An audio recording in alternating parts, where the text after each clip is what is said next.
প্রিয় শিক্ষার্থীরা, আসসালামু আলাইকুম। আমি আজকে তোমাদের হিসাব বিজ্ঞান দ্বিতীয় পত্রের সমহারের শেয়ার ইস্যু সংক্রান্ত জাবেদা দাখিলা দেখাবো। আশা করি তোমরা মনোযোগ সহকারে এই ক্লাসটি দেখবে। আমি যে বই থেকে অঙ্কটি সমাধান দেখাবো, প্রফেসর পরেশ চন্দ্র মণ্ডল ওনার বইয়ের অনুশীলনীর 2 নম্বর অঙ্ক। বর্ণলতা কোম্পানি লিমিটেড এর প্রতিটি 10 টাকা মূল্যের 50,000 সাধারণ শেয়ারে বিভক্ত 5 লক্ষ টাকা অনুমোদিত মূলধনে নিবন্ধিত হলো। অর্থাৎ কোম্পানি যখন নিবন্ধন করা হয় তখন শেয়ারের সংখ্যাটা এখানে উল্লেখ করতে হয় ওই নিবন্ধনের সময়। তখন তার শেয়ারের দাম ছিল 10 টাকা এবং শেয়ারের পরিমাণ ছিল 50,000। উনি এখান থেকে কোম্পানি মূলধন সংগ্রহের উদ্দেশ্যে 30,000 শেয়ার সমমূল্যে, অর্থাৎ যে দামটি দেওয়া ছিল ওই দামেই, মানে 10 টাকায় বিক্রয়ের জন্য জনসাধারণের নিকট উদ্দেশ্য আহ্বান করলো, মানে বিজ্ঞপ্তি প্রচার করলো। শেয়ারের মূল্য এককালীন প্রদেয়, আমাকে এককালীন এই টাকাটি দিতে হবে।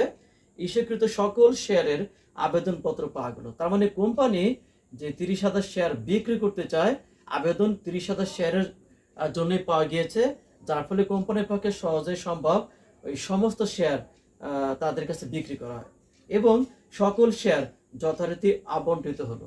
আমরা শেয়ার অধিহারে, অবহারে বা সমমূল্যে, আমি তো এখন যে অঙ্কটা করছি এটা সমমূল্যে, যেভাবেই আমরা বিক্রি করতে চাই না কেন, আমাদের জাবেদা প্রথমে যেটা করতে হবে, ব্যাংক হিসাব ডেবিট, শেয়ার আবেদন হিসাব ক্রেডিট, এই জাবেদার কোনো পরিবর্তন নেই। সেটা সমমূল্যে হোক, সেটা অধিহারে হোক এবং সেটা অবহারে হোক। তাহলে প্রথম জাবেদা ব্যাংক হিসাব ডেবিট এবং শেয়ার আবেদন হিসাব ক্রেডিট।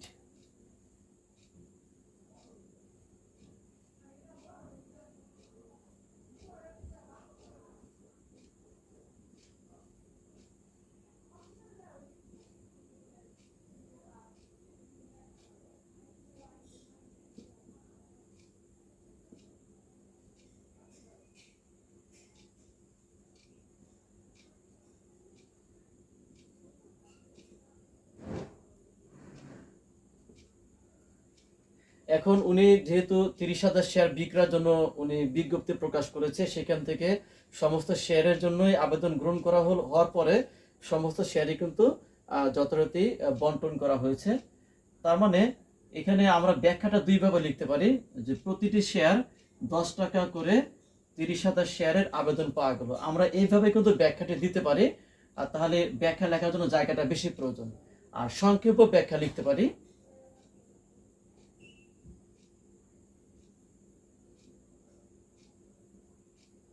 দেখতে পাচ্ছ ব্যাংকের ঘরে 30,000 গুণ 10,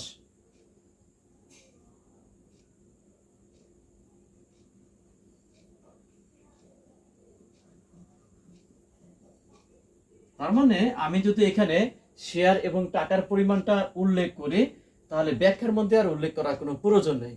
আমি এখানে ব্যাখ্যা লিখব, শেয়ার আবেদনের অর্থ পাওয়া গেল।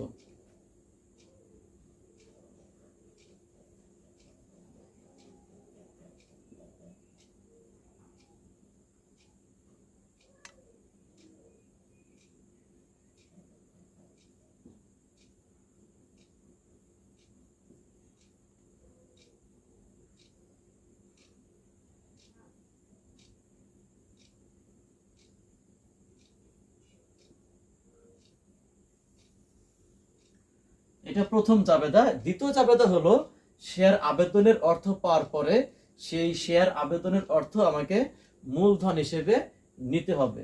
এখন যেহেতু এখানে অতিরিক্ত শেয়ার আবেদনের অর্থ ফেরত দেওয়ার প্রয়োজন নাই, কারণ আমি তো অতিরিক্ত শেয়ারের আবেদনের অর্থ এখান থেকে পাওয়া যায় নাই। যে শেয়ারটি বিক্রি করতে চেয়েছি সেই সমপরিমাণ শেয়ারে কিন্তু আবেদন পাওয়া গিয়েছে, তাহলে আমাকে ফেরত দেওয়ার কোনো প্রয়োজন নেই। আবার অধিহারও ছিল না, আবার অবহারও ছিল না, যার ফলে শেয়ার আবেদনের অর্থ যখন আমি শেয়ার মূলধন হিসেবে নিব, তাহলে আমাকে এই আবেদন করতে হবে শেয়ার আবেদন হিসাব ডেবিট আর শেয়ার মূলধন হিসাব ক্রেডিট। তার মানে এবার শেয়ার আবেদন ডেবিট দিকে যাবে আর শেয়ার মূলধন হিসাব আমাকে ক্রেডিট দিকে দেখাতে হবে।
শিক্ষার্থীরা শেয়ার আবেদনের অর্থ আমি এখানে শেয়ার মূলধন হিসেবে নিয়ে গেলাম।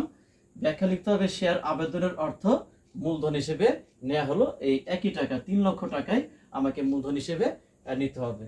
এখন আমাদের এই অঙ্কের জাবেদা শেষ, জাবেদা দাখিলা শেষ হয়ে গিয়েছে। এর পরবর্তী ধাপ হলো আমাকে খতিয়ান করতে হবে ব্যাংক হিসাবে, এবং তারপরে তৃতীয় ধাপ হলো আমাকে উদ্ধৃত পত্র তৈরি করতে হবে। ইনশাল্লাহ আশা করি তোমরা অঙ্কটি বুঝতে পেরেছো। আগামী ভিডিওতে আমি এই অঙ্কেরই ব্যাংক হিসাবের যে খতিয়ান এবং আমাদের উদ্ধৃত পত্র তৈরি করা সেই বিষয়ের ভিডিও নিয়ে তোমাদের সামনে হাজির হব। শিক্ষার্থীরা, তোমাদের সকলের সুস্বাস্থ্য কামনা করছি। তোমরা সবাই ভালো থাকো।